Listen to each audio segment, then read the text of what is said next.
Hello नमस्कार, कैसे हैं आप सभी लोग। उम्मीद करते हैं अच्छे होंगे, प्रसन्न होंगे। सभी का स्वागत है हमारे चैनल पर। तो आपको पता होगा कि हमारे जो सीरीज़ चल रही है व्याख्यात्मक प्रश्नों की, व्याख्यात्मक पुस्तक की, जिसमें मनोज मिश्र की पुस्तक है हिंदी साहित्य का संक्षिप्त इतिहास, उसकी व्याख्या की जा रही है। जो लोग चैनल पर नए हैं, चैनल को सब्सक्राइब जरूर कर लें। और ये पुस्तक बहुत ही महत्वपूर्ण और एकदम सटीक पुस्तक है एग्जाम के अकॉर्डिंग। इसका प्रत्येक पॉइंट इतनी सटीकता से दिया हुआ है कि आप जब पढ़ेंगे तो आपको सच में महसूस होगा कि ये कितनी मतलब अच्छी पुस्तक है। तो ऊपर हमने लौकिक साहित्य पढ़ रहे थे, आदिकालीन लौकिक साहित्य। आदिकालीन लौकिक साहित्य के दो पार्ट हुए हैं, एक गद्य साहित्य, एक पद्य साहित्य। पद्य साहित्य की व्याख्या हमने ऊपर करा दी थी। नेक्स्ट जो पॉइंट है वो है गद्य साहित्य का। अब देखेंगे आदिकालीन में कौन कौन से गद्य साहित्य लिखे गए थे। महत्वपूर्ण पॉइंट है, कभी प्रश्न इससे भी बन जाता है कि आदिकालीन गद्य साहित्य कौन कौन से थे। अगर आपको पता है तो फटाक से प्रश्न का उत्तर दे सकते हैं, नहीं तो आप गड़बड़ा जाएंगे। तो बहुत ही सटीकता से ये पुस्तक है, मुझे बहुत पसंद है ये पुस्तक। और आप जब पढ़ेंगे तो आपको सच में महसूस होगा कि ये कितनी मतलब एग्जाम के अकॉर्डिंग कितनी सटीक पुस्तक है, कितनी अच्छी पुस्तक है। तो पहला जो इसका गद्य पुस्तक में जो पहला आता है पॉइंट, पहली पुस्तक है वो है रोड़ा की, राहुल बेल। बहुत ही महत्वपूर्ण पुस्तक है ये, बहुत एग्ज़ाम में आती है ये, हर एग्ज़ाम में इस पुस्तक से प्रश्न बनता है। तो उन्हीं को ध्यान में रखते हुए ये सारा पुस्तक को हम देखेंगे, पुस्तक की व्याख्या करेंगे। राहुल बेल बहुत ही महत्वपूर्ण पुस्तक है ये, है ना। दूसरा है इसके कवि देखेंगे, कवि हैं इनके रोड़ा कवि हैं। राहुल बेल पुस्तक का नाम है, रोड़ा कवि हैं। रचना काल का समय देखते हैं तो ये 10वीं शताब्दी की रचना मानी जाती है। सटीक कोई इसका मतलब उल्लेख नहीं मिला है कि इसकी सटीक जानकारी ये कब लिखी गई है, तो सटीकता नहीं है, बस एक उम्मीद मात्र है। तो उम्मीद के आधार पर इसे 10वीं शताब्दी की रचना मानी गई है। देखते हैं इस रचना से रिलेटेड कुछ महत्वपूर्ण तथ्य, महत्वपूर्ण या फिर विशेष तथ्य में सबसे पहला आप सभी से रिक्वेस्ट है, जितने भी लोग वीडियो को देख रहे हैं, कम से कम इसके जो पॉइंट हैं वो आप नोट करते चलिएगा साथ में। और जो भी वीडियो को देखते हैं सभी से रिक्वेस्ट है, पेन और पेंसिल लेके, नोटबुक लेके ज़रूर बैठा करिएगा। जहाँ भी कोई सटीकता लगता है, प्रश्न कोई ठीक सा बनता है तो आप वहीं तुरंत नोट कर लें उसको। तो सभी से प्रार्थना है। पहला प्रश्न है, सॉरी पहला पॉइंट है, यह रचना सर्वप्रथम शिलाओं पर रची गई थी। ठीक है, सबसे महत्वपूर्ण है कि कौन सी रचना है जो शिलाओं पर लिखी गई थी, तो राहुल बेल की, सॉरी राहुल बेल जो रचना है वो शिलाओं पर लिखी गई थी, जो रोड़ा की है। ठीक है, और समय काल इसका 10वीं शताब्दी है, आप लोग याद रखेंगे। और दूसरा पॉइंट है कि मतलब ये शिलाओं पर लिखी गई थी, इसका कोई पुस्तक कागज़ पर नहीं लिखी गई है। तो आप समझ सकते हैं शिलाओं पे लिखी गई पहली पुस्तक है ये। इसके बाद भी कोई पुस्तक नहीं लिखी गई, एकमात्र ऐसी पुस्तक है जो शिलाओं पर लिखी गई है। ठीक है, इसके बाद दूसरा पॉइंट है इसका, मुंबई प्रिंस ऑन वेल्स संग्रहालय से इसका पाठ उपलब्ध करवा कर प्रकाशित कराया गया है। ठीक है, ये पुस्तक है तो ये कहाँ संग्रहित है, तो आप समझ सकते हैं मुंबई ही प्रिंस ऑफ वेल्स संग्रहालय में इसकी जो रचना की प्रतियां हैं वो संग्रहित हैं, आज भी हैं, वहीं से इसको प्रकाशित किया है।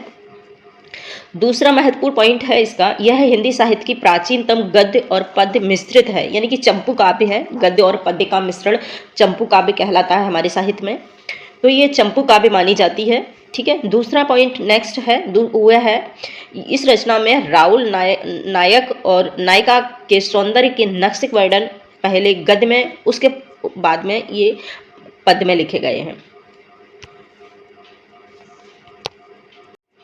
हेलो नमस्कार, कैसे हैं आप सभी लोग। उम्मीद करते हैं अच्छे होंगे, प्रसन्न होंगे। सभी का स्वागत है हमारे चैनल पर, हिंदी ग्रुप स्टडी पर।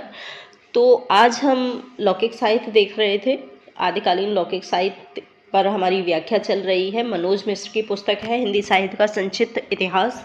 जो लोग चैनल पर नए हैं, चैनल को सब्सक्राइब जरूर करें और साथ में बेल आइकन प्रेस करें, जिससे कि जो भी नया नोटिफिकेशन आए वो आपको मिले सबसे पहले। तो इसमें हमने लौकिक साहित्य पढ़ा रहे थे। लौकिक साहित्य के दो भाग किए गए हैं, एक गद्य साहित्य है, एक है पद्य साहित्य। ठीक है, ये किसी ने नहीं बताया होगा कि आदिकालीन में जो लौकिक साहित्य लिखे गए दो भागों में बटे हैं, एक गद्य साहित्य, एक पद्य साहित्य। पद्य साहित्य हमने पहले बता चुके हैं, जो भी जितने भी पद्य साहित्य लिखे गए उनके ऊपर दूसरी वीडियो में व्याख्या है। और जो लोग नए हैं वो वीडियो की प्लेलिस्ट में जाकर देख सकते हैं कि कौन कौन से पद्य साहित्य लिखे गए हैं। इसके बाद है नेक्स्ट दूसरा जो पॉइंट है इसका, मनोज मिश्र की पुस्तक इतनी अच्छी है कि इसमें प्रत्येक पॉइंट इतनी सटीकता से और एकदम समझाने के आधार पर किया गया है कि कोई भी इसे एक बार पढ़ लेगा ना तो उसे तुरंत वो चीज़ समझ आ जाती है। बहुत ही अच्छी पुस्तक है मनोज मिश्र की।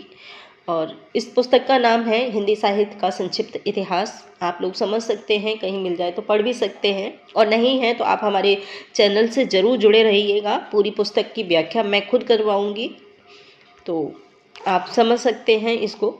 तो इसके 2 भाग किए गए हैं। इसमें अब लौकिक जो गद्य साहित्य था, पद्य साहित्य था, वो हमने पिछले में करवा दिया था। नेक्स्ट है गद्य साहित्य। गद्य साहित्य में सबसे पहली पुस्तक आई है रोड़ा की राउल बेल। ठीक है, रोड़ा कवि है, कवि का नाम रोड़ा है और पुस्तक का नाम है राउल बेल। सबसे पहली पुस्तक मानी जाती है लौकिक साहित्य की गद्य साहित्य। ठीक है, इसका जो समय काल है वो 10वीं शताब्दी माना गया है। प्रत्येक पॉइंट बहुत ही सटीकता से इसमें दिया हुआ है, तो सभी से रिक्वेस्ट है वीडियो को लास्ट तक जरूर देखिएगा। 10वीं शताब्दी की ये रचना मानी गई है। दूसरा, इसके कुछ विशेष पॉइंट हैं, महत्वपूर्ण पॉइंट।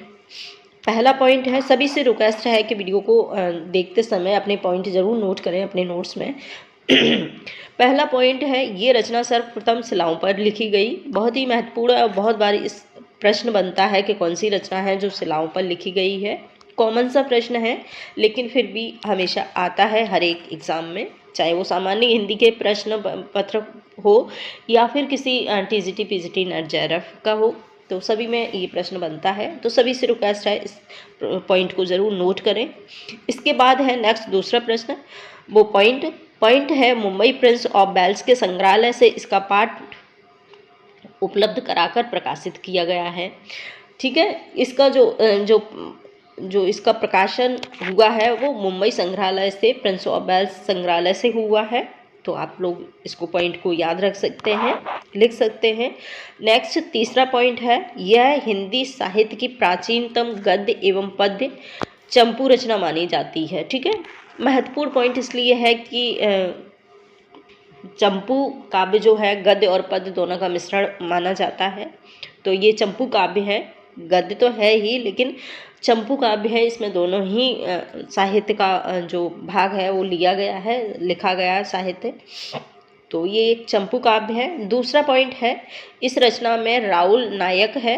नायिका के सौंदर्य का नक्सिक वर्णन पहले गद्य में किया गया है, उसके बाद पद्य में, पहले पद्य में किया गया है उसके बाद गद्य में किया गया है। ठीक है, दोनों ही इसमें शैली अपनाई गई हैं, गद्य और पद्य। तो पहले इसमें पद्य में हुआ है, दूसरा इसका गद्य में हुआ है। ठीक है, दूसरा पॉइंट है नेक्स्ट, हिंदी में नक्सिक वर्णन को श्रृंगार परंपरा का आरंभ इसी रचना से माना जाता है। ठीक है, इससे पहले कोई श्रृंगारिक नक्सिक वर्णन पर कोई रचना नहीं लिखी गई थी, और सबसे पहले ये रचना लिखी गई थी राउल बेल रोड़ा की, जिसमें नायिका के नक्सिक वर्णन का उल्लेख सबसे पहले हुआ था। ठीक है, इसके बाद नेक्स्ट दूसरा पॉइंट है, इस की भाषा में हिंदी की 7 बोलियां के शब्द प्रकाशित है। बहुत ही महत्वपूर्ण ये प्रश्न है, पॉइंट है, बहुत बार प्रश्न बनता है। इससे पहले ये प्रश्न बना था हिंदी टीजीटी 2021 का जो प्रश्न पत्र था, उसमें ये प्रश्न बना था, कौन सी रचना है जिसमें 7 बोलियों का उल्लेख हुआ है। तो और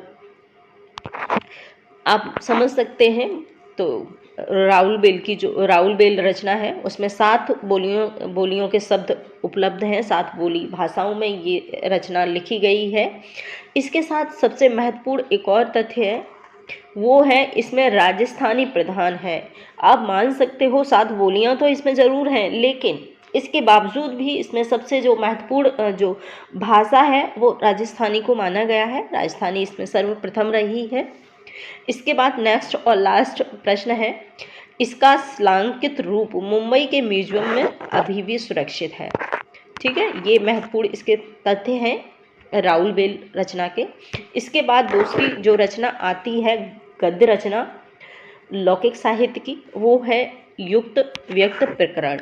हालांकि में ये हमने पहले भी करवा दिए हैं, लेकिन मुझे लगा कि एक साथ ये तीनों ही रचना होंगी गद्य की, लौकिक साहित्य, आदिकालीन लौकिक साहित्य गद्य रचनाएं, तो इन तीनों को एक साथ कर दिया जाए। तो मैं इसलिए दोबारा से एक वीडियो बना रही हूँ और बताइएगा कि ये हमारा जो मानना है वो कैसा है।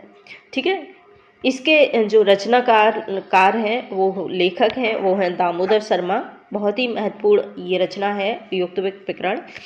ठीक है। ये दामोदर शर्मा की रचना है। इसके बाद रचना काल का समय करें तो ये 12वीं सदी की रचना मानी गई है। ठीक है। इसके बाद विशेष तथ्य हैं इससे रिलेटेड। विशेष तथ्य पे आता है पंडित दामोदर शर्मा महाराज गोविंद चंद्र।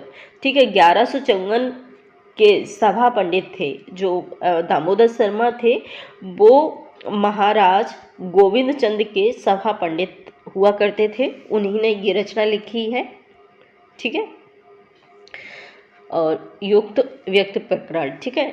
इसका दूसरा पॉइंट है, इस रचना में बनारस और उसके आसपास के प्रदेशों की संस्कृति भाषा पर प्रकाश डाला गया। बहुत ही महत्वपूर्ण ये पॉइंट है। ये प्रश्न बनता है नेट में भी और टीजीटी पीजीटी में भी, तो सभी से रिक्वेस्ट है दूसरा वाला पॉइंट जो है इम्पोर्टेंट है, तो आप इसको ज़रूर नोट कर लेंगे कि जो दामोदर शर्मा की पुस्तक है युक्त व्यक्त प्रकरण, उसमें कहाँ की उत्तर प्रदेश के किस राज्य की, किस शहर की, किस क्षेत्र की भाषा का उल्लेख है। तो आप समझ सकते हैं बनारस के आसपास की जो भाषा है, भाषा संस्कृति है, उसी का इसमें उल्लेख किया हुआ है दामोदर शर्मा की पुस्तक में। इसके बाद नेक्स्ट दूसरा पॉइंट है इस रचना में उस युग के काव्य रूपों के संबंध में भी थोड़ी बहुत जानकारी प्राप्त होती है। ठीक है। ऐसा माना जाता है कि बहुत ज़्यादा उस टाइम जो साहित्य लिखे जा रहे थे तो काव्य की बहुत ज़्यादा जानकारी इन लोगों को नहीं थी, लेकिन फिर भी जो दामोदर शर्मा की पुस्तक है युक्त व्यक्त प्रकरण, उसमें कुछ पुट ऐसे मिले थे जो काव्य को दर्शाते थे, यानी कि काव्य के कुछ भाग, छंद, अलंकार, उसके जो भी, तो उसका कुछ क्षेत्र था, कुछ भाग था, वो इस पुस्तक में देखने को मिला है, थोड़ा बहुत ज़्यादा नहीं। ठीक है। तो ऐसा माना है। इसके बाद नेक्स्ट दूसरा पॉइंट है, इस रचना को पढ़ने से यह मालूम चलता है कि उस समय गद्य और पद दोनों काव्यों में तत्सम शब्दावली का प्रयोग बढ़ने लगा था। यानी कि कुछ शब्द ऐसे मिले थे जहाँ पर तत्सम शब्द, हम इस भाषा को पढ़कर पता चलता था कि तत्सम शब्दों का प्रयोग स्टार्टिंग हो रही थी। पहले से प्रयोग तो नहीं थे, लेकिन तत्सम शब्द ऐसे थे कि जो पता चल जाता था कि ये पहली बार या स्टार्टिंग के ये शब्द हैं। ऐसे तत्सम शब्दों का प्रयोग हो रहा था। ठीक है। एवं व्याकरण पर भी ध्यान दिया जाने लगा था। थोड़ा थोड़ा व्याकरण की भी जो शुद्धियाँ थीं वो दिखने लगी थीं। तो ये महत्वपूर्ण तथ्य हैं युक्त व्यक्त प्रकरण से। इसके बाद है जो तीसरी रचना है गद्य की, लौकिक। मैं बार बार आपको बता रही हूँ कि लौकिक गद्य की रचनाएं हैं, तो आप लोग इन तीनों रचनाओं को एक जगह नोट जरूर कर लीजिएगा कि लौकिक साहित्य की जो गद्य रचनाएं वो कौन कौन सी हैं। मूल रूप से 3 रचनाएं हैं जिन्हें मैं पढ़ा रही हूँ। ठीक है।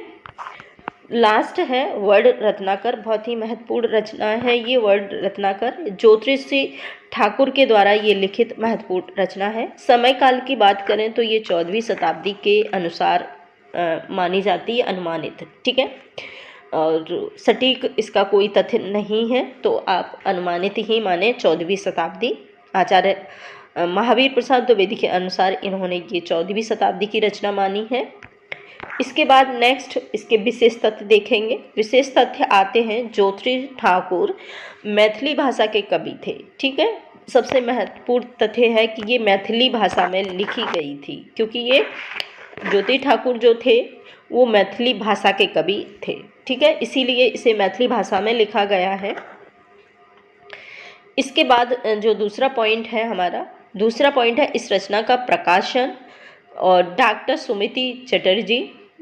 ठीक है। डॉक्टर सुमिति कुमार चटर्जी व पंडित बबुआ मिश्र के द्वारा बंगाल एशियाटिक सोसाइटी के माध्यम से करवाया गया था, जो इसका प्रकाशन है। ठीक है, तो आप समझ सकते हैं कि प्रश्न बनता है कि ज्योति ठाकुर की जो रचना है वर्ड रत्नाकर, वो किसने इसका प्रकाशन कराया था। तो आप समझ सकते हैं सुमिति चटर्जी और दूसरा है बबुआ मिश्र। ठीक है, इन दोनों को आप ज़रूर याद कर लें, सुमिति चटर्जी और बबुआ मिश्र दोनों को ही लिख लेंगे। इसके बाद नेक्स्ट दूसरा पॉइंट है, इस रचना की भाषा शैली को देखने से यह एक शब्दकोश सी प्रतीत होती है। ठीक है, प्रश्न बनता है कि कौन सी रचना है शब्दकोश मात्र प्रतीत होती है, तो आप लगा सकते हैं राहुल वो वर्ड रत्नाकर। ठीक है, इसके बाद यह मैथिली हिंदी में रचित गद्य रचना है। ठीक है, गद्य रचना है, इसे मैथिली का विश्व कोश भी कहा जाता है। ये महत्वपूर्ण तथ्य है कि किस रचना को हिंदी का मैथिली का विश्व कोश कहा जाता है, तो ये है वर्ड रत्नाकर ज्योति ठाकुर की रचना है। ये इससे महत्वपूर्ण रिलेटेड कुछ पॉइंट हैं। तो सभी से रिक्वेस्ट है कि सभी लोग ये तीनों ही रचनाएं एक साथ लिख कर अपने पॉइंटों को कंठस्थ कर लेंगे। इसके बाद तो आज इतना ही। नेक्स्ट हम दूसरे वीडियो में जो है हम पढ़ाएंगे आदिकालीन अपभ्रंश के जो साहित्य थे। ठीक है, पहला ऊपर लौकिक साहित्य थे, अब आए हैं इसमें अपभ्रंश के जो साहित्य लिखे गए थे आदिकालीन में, उनको हम एक साथ पढ़ेंगे, एक साथ समझेंगे। ठीक है, तो थैंक यू।